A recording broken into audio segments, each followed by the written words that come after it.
Sky கோட்டையில் மர்மமான கொலைகள் அத்தியாயம் -2. கண்ணாடி பெட்டியின் இருண்ட ரகசியம். மர்மம் வெளிப்பட்டது. அநேகனும் லித்தியாவும் சிறிய குளிர்ந்த அறையில் அமர்ந்தி இருந்தனர். தங்கள் துடித்த சுவாசத்தை தடுத்து வைத்து. கருப்பு பெட்டி அவர்களுக்கிடையே அசுரவாதமாக அமர்ந்திருந்தது. அதன் மேல் வெளிச்சத்தில் மெதுவாக மினுக்கிக் கொண்டிருந்தது. கோட்டை குளிர்ச்சியாகவும் நிசப்தமாகவும் மாறிவிட்டது. ஆனால் மிதிர்க்கப்பட்ட நபரின் அச்சம் இன்னும் அவர்களின் நினைவில் நீடித்துக் கொண்டிருந்தது. வான கோட்டையின் சுரண்டலான தழுவல்களில் அவர்கள் மட்டுமே இல்லை என்பதை அவர்கள் அறிந்திருந்தனர். நாம் இதை திறக்க வேண்டும் என்று லித்தியா அமைதியை கலைத்து சொன்னார். அவரது குரல் உறுதியாக இருந்தது. ஆனால் அவரது கண்கள் அவரது பதட்டத்தை காட்டின. அநேகன் தயங்கினார். பெட்டி எதுவும் சரியாக இல்லை என்று உணர்த்தியது அதன் மெல்லிய இருண்ட ஆற்றல். அந்த நபரின் எச்சரிக்கைகள் மற்றும் கோட்டையின் திடீரென சற்றும் பரபரப்பாகும் சூழல். ஆனால் இப்போது அவர்கள் பின்மீண்டும் செல்வது கடினம். ராணி ஆல்தியாவும் அவரது மெய்க்காரி நியாமும் நிகழ்த்தப்பட்ட கொலைகள். ராஸ்கோல்னியின் சாபம் முடிவிலி புதிர்கள். அவை அனைத்தும் இந்த பெட்டியைச் சுற்றியே மையம் கொண்டிருந்தன. அதற்குள் உள்ளதெல்லாம் ஆபத்தானதாக இருக்கும். அநேகன் மெதுவாக பேசினார். நாம் இதை திறக்கும்போது எதை எதிர்கொள்ள வேண்டியுள்ளது என்பதை நாம் தயாராக இருக்க வேண்டும். லித்தியா தலை அசைத்துக் கொண்டே அவரது குறிப்பேட்டை எடுத்து முன்பே கண்ட ரூன்களை வரைந்து காட்டினார். இந்த குறியீடுகள் அவை ஏதாவது அர்த்தம் கொண்டிருக்க வேண்டும். அவை பாதுகாப்பு மந்திரமாகவோ அல்லது எச்சரிக்கையாகவோ இருக்கலாம். அவர்கள் பெட்டியை நன்கு ஆய்வு செய்தனர். இது மிகச் சிக்கலான வேலைப்பாடாக இருந்தது. வெள்ளி விரிசல்கள் கரிய மரத்தில் செதுக்கப்பட்ட ரூன்களுடன் ஒன்றாக பின்னி இன்டர்ட்வைன் செய்யப்பட்டுள்ளது. பூட்டுதல் மிக பழமையானதாக இருந்தது. ஆனால் ஆச்சரியமாக அநேகன் அதில் அழுத்தியவுடன் மிகவும் எளிதாக திறந்தது. தாக்குமாறான சத்தத்துடன் பூட்டு திறந்தது. மற்றும் பெட்டியின் மூடியும் மெதுவாக திறக்கத் தொடங்கியது.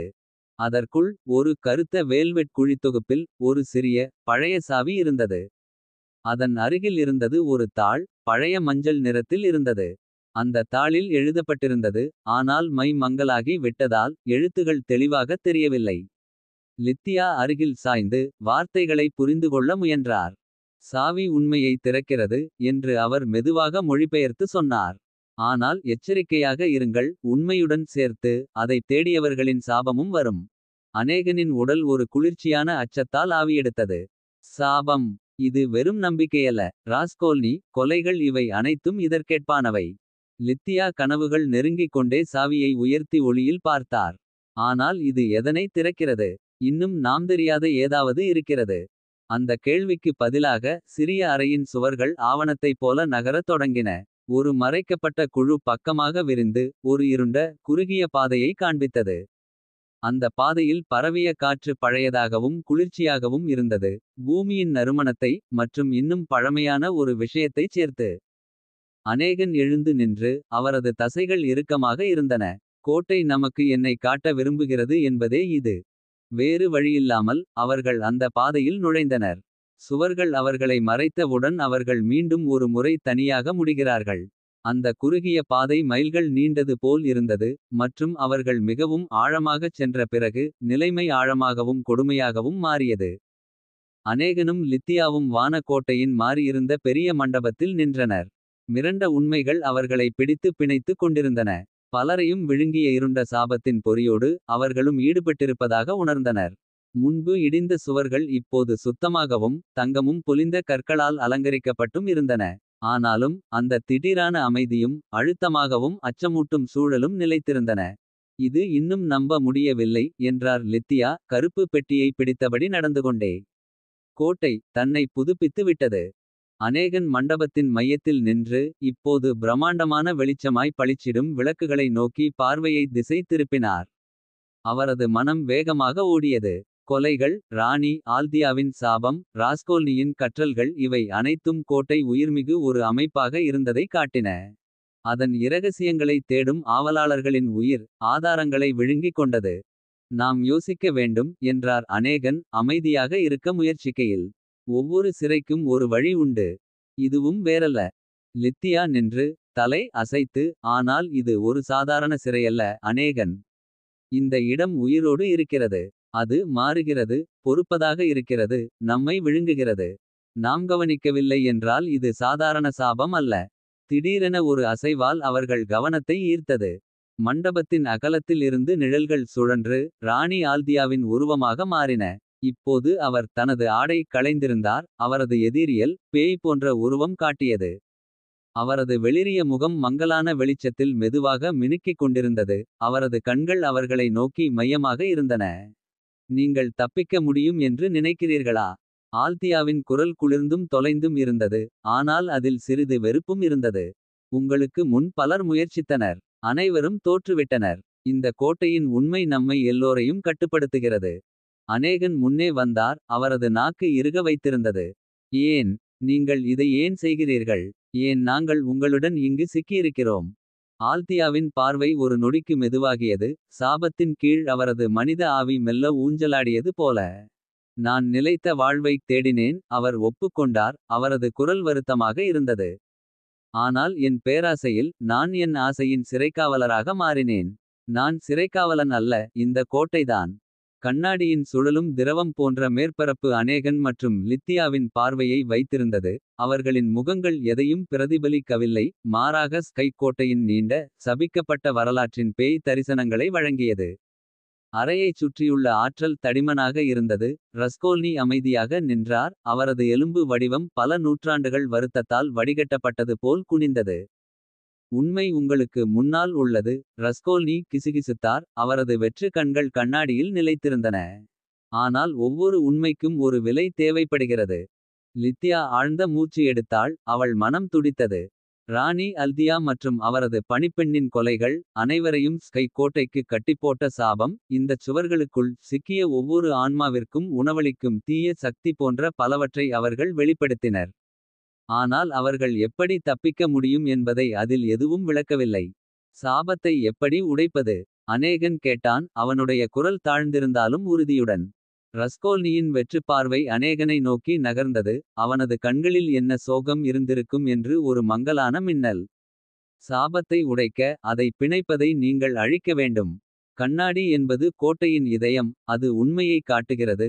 ஆனால் அதை தேடும் அனைவரின் ஆன்மாக்களையும் அது சிக்க வைக்கிறது.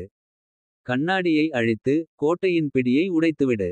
லித்தியா முகம் சுளித்தாள். அவள் மனம் ரஸ்கோல்னியின் வார்த்தைகளில் வேலை செய்தது. ஆனால் நாம் கண்ணாடியை அழித்துவிட்டால் நம்மையும் அழித்துக் கொள்கிறோம் என்று அர்த்தமா? நாம் ஏற்கனவே இந்த சாபத்தின் ஒரு பகுதியாக இருக்கிறோமா? ரஸ்கோல்னி தயங்கினார். அவர் பேசும்போது அவரது எலும்பு கைகள் நடுங்கின. உண்மையை பார்த்தவுடன் அதற்கு கட்டுப்படுகிறீர்கள். ஆனால் பிழைக்க ஒரு வழி இருக்கிறது. கண்ணாடியை பார்க்காத ஒருவரால் கண்ணாடி உடைக்கப்பட வேண்டும். இன்னும் வாழும் உலகத்தின் பாரத்தை சுமக்கும் ஒருவர். அநேகனும் லித்தியாவும் குழப்பமான பார்வையை பரிமாறிக் கொண்டனர். ஆனால் நாங்கள் இருவரும் கண்ணாடியில் பார்த்தோம். அநேகன் கூறினார். நாங்கள் இருவரும் உண்மையை பார்த்தோம். ரஸ்கோல்னி மெலிதாகச் சிரித்தார். அவரது வெற்று கண்களை எட்டாத ஒரு கடுமையான புன்னகை. ஆம், உங்களிடம் உள்ளது. ஆனால் எல்லாம் தோன்றியது போல் இல்லை. உங்களுக்கு உதவ இன்னும் ஒருவர் இருக்கிறார். பணிப்பெண்ணான நியாமின் ஆன்மாவை நீங்கள் கண்டுபிடித்து. கண்ணாடியை உடைக்கும்படி அவளை சமாதானப்படுத்த வேண்டும். ஸ்கை கோட்டையின் இருண்ட உண்மைகளால் தீண்டப்படாமல் அவளுடைய ஆவி தூய்மையாக இருக்கிறது. சாபத்தை முறிக்கும் திறவுகோல் அவள்தான். லித்தியாவின் கண்கள் விரிந்தன. நியாம். ஆனால் அவரது உடல் கோட்டையில் உள்ளது. ராணி அல்தியாவைப் போலவே பாதுகாக்கப்படுகிறது. அவளுடைய ஆவியை நாம் எப்படி கண்டுபிடிப்பது? ரஸ்கோல்னி முன்னேறினார். அவரது பலவீனமான தோற்றம் இருந்தபோதிலும் அவரது இருப்பு அதிகமாக இருந்தது. அவளுடைய ஆவி மறைந்த அரங்குகளில் அலைந்து திரிகிறது. முடிவில்லாத சோகத்தில் பூட்டி தன் உயிரைக் கொன்ற துரோகத்திற்கு நீதி தேடுகிறது. நீங்கள் அவளை அழைக்க வேண்டும். அவளுடைய மரணத்திற்கு பின்னால் உள்ள உண்மையை அவளுக்கு காட்டுங்கள். அவள் உங்களுக்கு உதவுவாள். வேறு வார்த்தை இல்லாமல் ரஸ்கோல்னி மங்கத் தொடங்கினார். அவரது வடிவம் அறையின் நிழல்களில் கரைந்தது. நேரம் ஓடிக்கொண்டிருக்கிறது. கோட்டை உங்களை அதிக நேரம் அனுமதிக்காது. ரஸ்கோல்னி மறைந்ததால் அநேகனும் லித்தியாவும் அறையில் தனிமையில் விடப்பட்டனர். கண்ணாடியின் மேற்பரப்பு இன்னும் இருண்ட ஆற்றலுடன் சுழன்று கொண்டிருக்கிறது. அவர்கள் கற்றுக்கொண்டவற்றின் எடை அவர்களை அழுத்தியது. நாம் நியாமை கண்டுபிடிக்க வேண்டும் என்று லித்தியா தன் குரலில் அவசரமாகச் சொன்னாள். கண்ணாடியை உடைக்க அவளால் மட்டுமே முடியும் என்றால் அவள் தான் நமக்கு ஒரே வாய்ப்பு. அநேகன் தலையசைத்தான். ஆனால் அவளை எப்படி அடைவது? கோட்டை எப்போதும் மாறிக்கொண்டே இருக்கிறது. திடீரென்று அறையின் சுவர்கள் இரைச்சல் செய்ய ஆரம்பித்தன. கோட்டையே அவர்களின் முடிவுக்கு பதிலளிப்பது போல். கல்லில் விரிசல்கள் உருவாகி ஒரு மறைக்கப்பட்ட கதவு திறந்து. இருண்ட குறுகிய பாதையை வெளிப்படுத்தியது. லித்தியா ஒரு படி முன்னேறினாள். கோட்டை நமக்கு வழி காட்டுவது போல் தெரிகிறது. அவர்களுக்கு தயங்க நேரமில்லை. கண்ணாடி அவர்களுக்கு பின்னால் நிற்க. இரண்டு துப்பறியும் நபர்கள் பத்தியில் நுழைந்தனர். காற்று குளிர்ச்சியாகவும் ஈரமாகவும் இருந்தது. சுவர்களுக்குள் இருந்து கிசுகிசுக்களின் மெல்லிய சத்தம் எதிரொலித்தது. தாழ்வாரம் முறுக்கி திரும்பியது. அவர்களை கோட்டையின் இதயத்தில் ஆழமாக இட்டுச் சென்றது. பல மணிநேர நடைப்பயிற்சிக்குப் பிறகு. அவர்கள் ஒரு சிறிய அறைக்குள் நுழைந்தனர். ஒளிரும் ஒரு ஒளிரும் விளக்கு. அறையின் மையத்தில் ஒரு இளம் பெண் நின்றாள். நியாம். அவளது ஒளிஊடுருவக்கூடிய உருவம் தரையில் மேலே படர்ந்தது. அவள் முகம் வெளிரியது. அவள் வாழ்க்கையில் இருந்ததைப் போலவே தோன்றினாள். ஒரு பணிப்பெண்ணின் எளிய கவுன் அணிந்து. அவளுடைய நீண்ட கூந்தல் அவள் முதுகில் பாய்ந்தது. நியாம். லித்தியா கிசுகிசுத்து எச்சரிக்கையுடன் முன்னேறினாள். எங்களுக்கு உங்கள் உதவி தேவை. பணிப்பெண்ணின் பேய் வடிவம் அவர்களை எதிர்கொள்ள மெதுவாக திரும்பியது. சோகமும் குழப்பமும் நிரம்பிய அவளது கண்கள் அவர்களைச் சந்தித்தன. உதவி. அவள் குரல் மென்மையாக இருந்தது. ஒரு கிசுகிசுக்கு மேல். இவ்வளவு காலமாக நான் இங்கே தொலைந்துவிட்டேன். ஏமாந்து விட்டேன். மறந்து விட்டேன். அநேகன் அருகில் சென்றான். உங்கள் மரணம் பற்றிய உண்மை எங்களுக்கு தெரியும். ராணி அல்தியா உங்கள் தோழி அல்ல. தன்னை பாதுகாத்துக் கொள்வதற்காக அவள் உன்னை சாபத்திற்கு பலி கொடுத்தாள். ஆனால் நீங்கள் இன்னும் விஷயங்களைச் சரியாக அமைக்கலாம். நியாமின் கண்கள் விரிந்தன. அவளது வடிவம் நினைவுகளை பிடித்துக் கொள்ளப் போராடுவது போல் மின்னியது. அல்தியா அவள் எனக்கு பாதுகாப்பை உறுதியளித்தாள். ஆனால் அவள் பொய் சொன்னாள். அவள் என்னை பயன்படுத்தினாள். ஆம். லித்தியா மெதுவாக சொன்னாள். அவள் உன்னை பயன்படுத்தினாள். ஆனால் அவளை தடுக்க எங்களுக்கு உங்கள் உதவி தேவை. நீங்கள் கண்ணாடியை உடைத்து எங்கள் அனைவரையும் விடுவிக்க வேண்டும். உங்கள் ஆன்மா உட்பட. நியாம் தயங்கினாள். அவளுடைய நிறமாலை வடிவம் நடுங்கியது. கண்ணாடி. அது உண்மையை கொண்டுள்ளது. ஆனால் நான் அஞ்சுகிறேன். அநேகன் கையை நீட்டினான். அவன் குரல் அமைதியானது. நீங்கள் பல நூற்றாண்டுகளாக இங்கு சிக்கிக்கொண்டீர்கள். நியாம். கண்ணாடியை உடைத்தால் இந்த முடிவில்லா வேதனையில் இருந்து விடுபடலாம். நீங்கள் நிம்மதியாக இருக்கலாம். நியாமின் பேய் கண்களில் கண்ணீர் பெருகியது. அவள் அவர்களுக்கு அருகில் மிதந்தாள். நான் கண்ணாடியை உடைத்தால். நான் சுதந்திரமாக இருப்பேனா. நான் இறுதியாக இந்த இடத்தை விட்டு வெளியேறலாமா. லித்தியா தலையசைத்தாள். ஆம். நீங்கள் சுதந்திரமாக இருப்பீர்கள். நியாமின் வெளிப்பாடு சோகத்திலிருந்து உறுதிக்கு மாறியது. அவளது வடிவம் சற்று திடமாகி. அவள் அவர்களை நோக்கி நீட்டியபோது அவள் கை மங்கலாக ஒளிர்ந்தது. அப்படியானால் நான் செய்வேன். எனது சுதந்திரத்திற்காகவும். இங்கு சிக்கியுள்ள அனைத்து ஆன்மாக்களுக்காகவும். நியாமின் உடன்பாட்டுடன் கோட்டை மீண்டும் ஒருமுறை நடுங்கத் தொடங்கியது. சுவர்கள் குலுங்கின. காற்று பலமாக வளர்ந்தது. அவர்களைச் சூழ்ந்திருந்த இருள் தடித்தது. ஒன்றாக கண்ணாடி காத்திருக்கும் அறைக்கு திரும்பினார்கள். அவர்கள் உள்ளே நுழைந்ததும் என்ன நடக்கப் போகிறது என்பதை உணர்ந்தது போல். கண்ணாடியின் மேற்பரப்பு வன்முறையில் அலைந்தது. நியாம் அதை நோக்கி மிதந்தாள். அவளுடைய ஒளியூடுருவக்கூடிய கை சபிக்கப்பட்ட கண்ணாடியை நீட்டினது. இது நேரம். அவள் கிசுகிசுத்தாள். அவள் குரல் அறையில் எதிரொலித்தது. ஒரு வேகமான இயக்கத்தில் நியாமின் கை கண்ணாடியில் மோதியது. கண்ணாடியின் மேற்பரப்பு ஒரு மில்லியன் துண்டுகளாக உடைந்தபோது. ஒரு காது கேளாத விரிசல் அறை முழுவதும் எதிரொலித்தது. ஒளி மற்றும் நிழலின் வன்முறை புயலில் வெளிப்புறமாக வெடிக்கும் இருண்ட ஆற்றல்.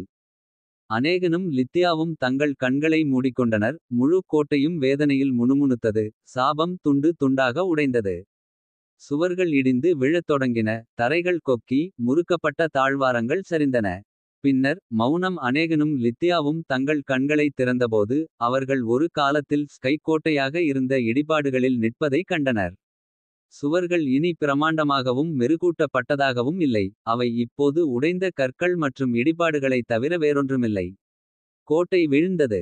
நியாமின் வடிவம் அவர்கள் முன் மிதந்தது. அவள் முகம் இறுதியாக அமைதி அடைந்தது. நன்றி. அவள் கிசுகிசுத்தாள். அவள் ஒளியில் மங்கும்போது அவளுடைய குரல் மென்மையாக இருந்தது. நான் சுதந்திரமாக இருக்கிறேன். நியாம் மறைந்தவுடன் சாபத்தின் கடைசி எச்சங்கள் காற்றில் கரைந்து. சுதந்திரத்தின் அமைதியான அமைதியை மட்டுமே விட்டுச் சென்றன. அநேகனும் லித்தியாவும் இடிபாடுகளில் நின்றனர். சோதனையின் எடை மெதுவாக அவர்களின் தோள்களிலிருந்து தூக்கியது. சாபம் உடைந்தது. அவர்கள் சுதந்திரமாக இருந்தனர். ஆனால் ஸ்கைக் கோட்டையின் உண்மை. தீர்க்கப்படாத கொலைகள் மற்றும் அது வைத்திருந்த இருண்ட ரகசியங்கள் என்றென்றும் அவர்களிடம் இருக்கும். அநேகனும் லித்தியாவும் வான கோட்டையின் இடிபாடுகளில் நின்றனர்.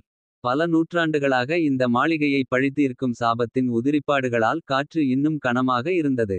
சுவர்கள் இடிந்து நியாம் எனும் ஆவி சமாதானம் அடைந்திருந்தாலும். இருவரும் இன்னும் ஏதோ சரியாக இல்லையென்று உணர்ந்தனர். கண்ணாடி நொறுங்கியிருந்தாலும் அவர்கள் இன்னும் இங்கேயே இருந்தனர். கோட்டையின் பாழ்பாடுகளோடு பிணைக்கப்பட்டு.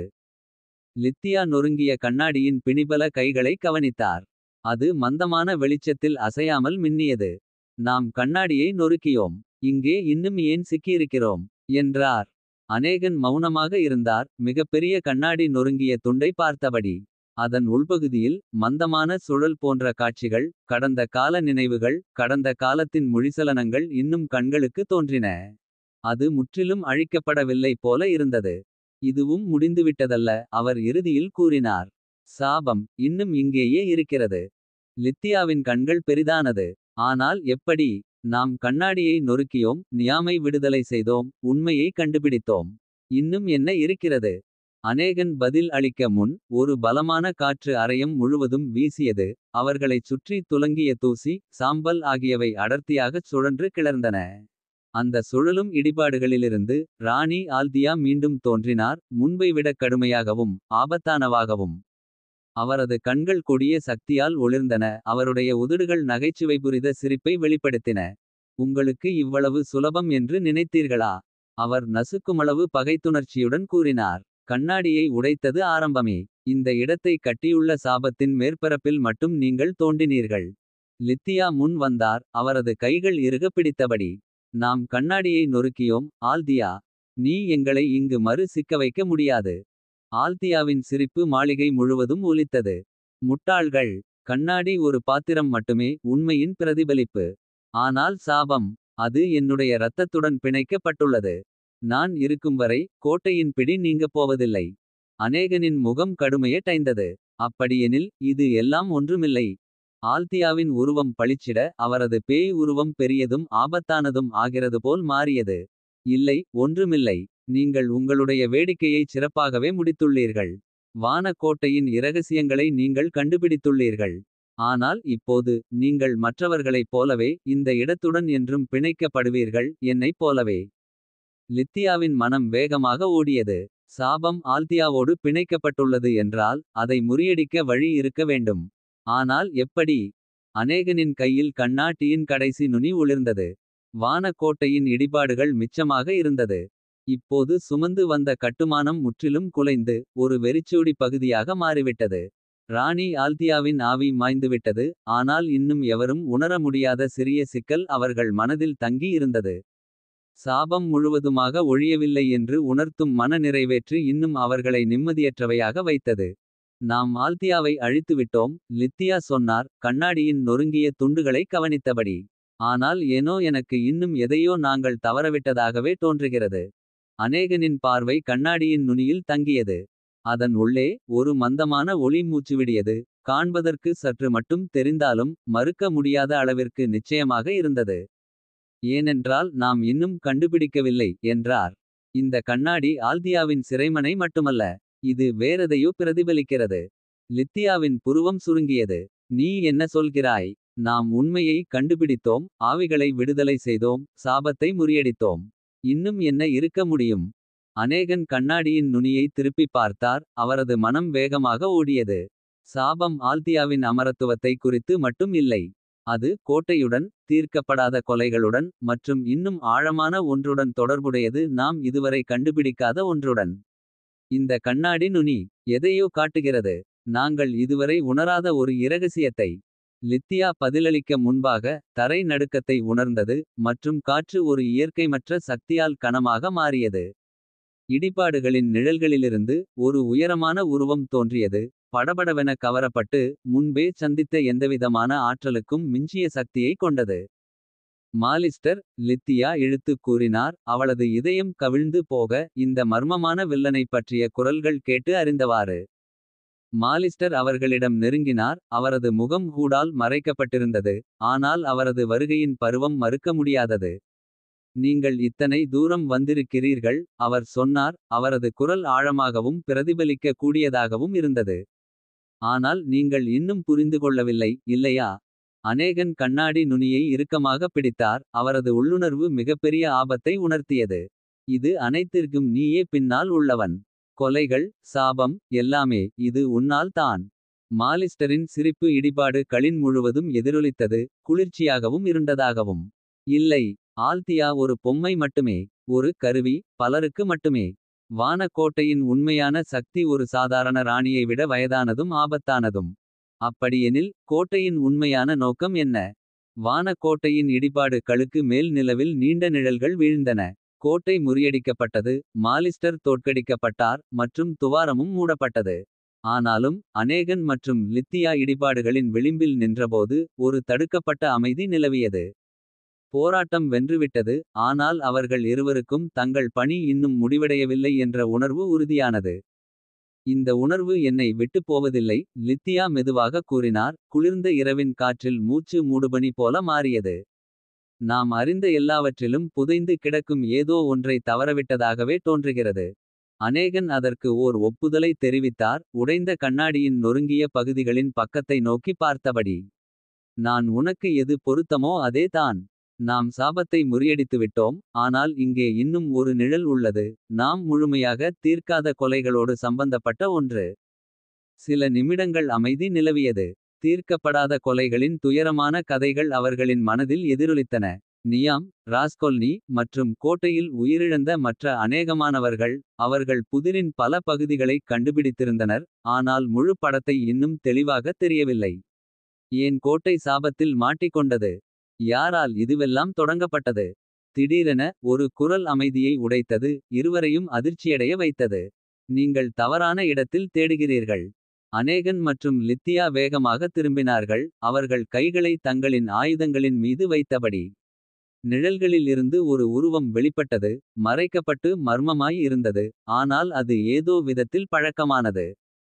அவர் ராஸ்கொல்னி. அவரது பேய்மையிலான உருவம் முந்தையதை விட தெளிவானதாய் இருந்தது. அவரது முகம் மிகவும் கடுமையாக இருந்தது. நீங்கள் ஆல்தியாவின் ரகசியங்களை கண்டுபிடித்து கோட்டையின் புதிரை தீர்க்க முயன்றீர்கள். ராஸ்கொல்னி மெதுவாக கூறினார். ஆனால் அவள் இங்குள்ள தீமையின் மூல காரணமல்ல. அவளும் ஒரு இரை மட்டுமே. லித்தியா முன் நகர்ந்தார். குழப்பமும் கோபமும் அவளது மனதை நிரப்பியது. அப்படியெனில் நாம் என்ன தவறவிட்டோம்? நாங்கள் கண்ணாடிகளை உடைத்தோம். துவாரத்தை அழித்துவிட்டோம். சாபம் போய்விட்டதல்லவா? ராஸ்கொல்னி தலை ஆட்டினார். இல்லை, சாபம் ஒரு அறிகுறி மட்டுமே. இது ஆல்தியாவுக்கு முன்பே இருந்த ஒரு பழைய. மிகவும் இருண்டவொரு காரியத்தை குறிக்கிறது. இந்த கோட்டை ஆல்தியாவும் நானும் சேர்ந்த பின் கூட மரணம் மற்றும் துயரத்தின் மையமாகவே இருந்தது. அநேகன் அவரை பார்த்து கண்களைச் சுருக்கினான். அப்படியெனில் இதையெல்லாம் யார் தொடங்கியது?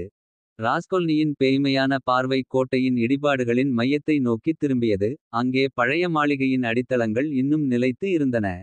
நீங்கள் இன்னும் கண்டுபிடிக்காத ஒரு பெயர் உள்ளது. அந்த பெயர் இந்த கோட்டையின் வரலாற்றைக் கண்டு தாண்டும். இது இறந்தவர்கள் குரலால் சொன்னாலும் எந்த உயிருள்ள ஆவியும் சொல்ல மாட்டார்கள். லித்தியா அநேகனை பார்த்து குழப்பமான தோற்றத்தை கொண்டார். அந்த பெயர் என்ன? ராஸ்கொல்னி ஒரு நொடியிருக்க பின்வாங்கினார். அவரது உருவம் ஒரு மறைக்கப்பட்ட சக்திக்கு எதிராக போராடுவதைப் போல மாறியது. இறுதியில் அவர் மெல்ல சொன்னார். மோர்வைன். இந்த நிலத்தை முதலில் சாபமாக்கியவர். வான கோட்டையின் முதன்மை எஜமான். அந்த பெயர் லித்தியாவின் முதுகெலும்பில் ஒரு குளிர்ச்சியை உண்டாக்கியது. மோர்வைன். அவர்கள் தேடலில் கண்டுபிடிக்காத ஒரு பெயர். ஆனால் அது சதங்களை நிறைய வைத்தது. அந்த பெயர் கோட்டையின் கற்கள் போல் பழமை வாய்ந்ததாக உணரப்பட்டது. மோர்வைன் என்ன செய்தார்? அநேகன் சற்றே பயத்துடன் கேட்டார். ராஸ்கொல்னியின் பார்வை இருண்டது. மோர்வைன் ஒரு காளையாராயினான். மகத்தான சக்திகளின் புலவன். அவர் இந்த கோட்டையை வீடாக அல்ல, மறையாத உறைமனையாக கட்டினார். ஆவிகளுக்காக, சக்திக்காக, மரணத்துக்காக. அவர் இந்த கோட்டையை தமது கையால் கட்டி. இதனுடன் மரணமடைந்தவர்களின் ஆவிகளைச் சிக்கவைத்து. அவர்களின் துயரத்திலிருந்து தனது அமரத்துவத்தை எரித்தார். அப்படியென்றால் அனைத்து கொலைகளும். ஸ்கை கோட்டையில் மர்மமான கொலைகள் அத்தியாயம் -3 தொடரும்.